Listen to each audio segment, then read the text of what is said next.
ప్రజాసంద్రంలో కలపాలని చెప్పి నేను ఈ 99 మీడియా ముఖంగా నేను డిమాండ్ చేస్తున్నాను. రైట్, అయిపు గారు సమయం లేదు.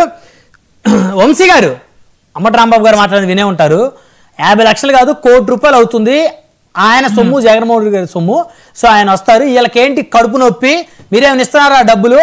ఈ ప్రభుత్వంలో ముఖ్యమంత్రి, ఉప ముఖ్యమంత్రి, లోకేష్ గారు వీళ్ళందరూ కూడా ఒక్కొక్కరు స్పెషల్ హెలికాప్టర్లు, స్పెషల్ ఫ్లైట్లు వీళ్ళు వాడుతున్నారు అని చెప్పేసి అంబటి రాంబాబు గారు అన్నారు.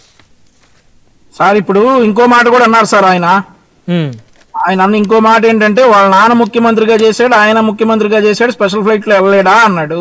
అంటే వాళ్ళు ముఖ్యమంత్రులుగా చేసినప్పుడు బాగా సంపాదించుకున్నాడు అని చెప్పేసి అంబటి రాంబాబు గారు ఇండైరెక్ట్ గా చెప్పేశారు. సో ఇక అంబటి రాంబాబు గారు ఎన్ని మాటలైనా చెప్తారు సార్, ఆయనది ఏముంది, ఆయన కాదు కదా నష్టపోయేది, జగన్మోహన్ రెడ్డి గారు నష్టపోతారు అల్టిమేట్ గా ఏదైనా కానీ. సరే, ఇందాక సురేష్ గారు మాట్లాడతా చంద్రబాబు నాయుడు గారి కేసులు ఎన్నిసార్లు స్టేలో ఉన్నాయన్నారు, 18 ఎన్నో స్టేలో ఉన్నాయన్నారు కదా, నిరూపించండి సార్.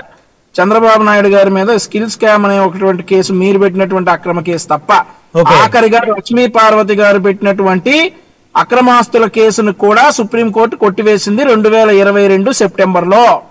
ఆ తర్వాత ఒక్క కేసులో కూడా ఆయన స్టే మీద లేరు. ఓకే, ఇంకొకటి ఏంటంటే చంద్రబాబు నాయుడు గారు ఆయన కుటుంబ ఆస్తులని ప్రతి సంవత్సరం ప్రకటిస్తారు. మీ నాయకుడు జగన్మోహన్ రెడ్డి గనక చిత్తశుద్ధి ఉంటే, నిజాయితీ పరుడైతే అలాగే ప్రకటించమనండి.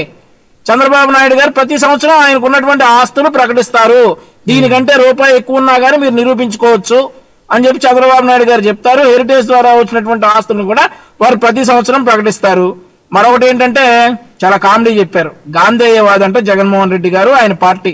అందుకే పాపం గాంధీ బొమ్మ ఉన్నటువంటి డబ్బులు కట్టలని జనాలకి ఎవ్వరికి దొరకనీయకుండా ఆయన ఒక్కడే దాచిపెట్టుకుంటా ఉన్నాడు, గాంధేయవాది కాబట్టి. గాంధీ గారి ఇమేజ్ ఉన్నటువంటి డబ్బులు మొత్తం ఆయన ఒక్కడి దగ్గరే ఉండాలని చెప్పేసి ఏ స్కామ్ పడితే ఆ స్కామ్ చేసేసి డబ్బులన్నీ అపార్ట్మెంట్ లో దాచేస్తున్నాడు. సమయం లేదండి, వన్ వర్డ్ కంక్లూజన్ ఇద్దరి దగ్గర తీసుకుంటా. సురేష్ గారు రెస్పాండ్ అవ్వండి.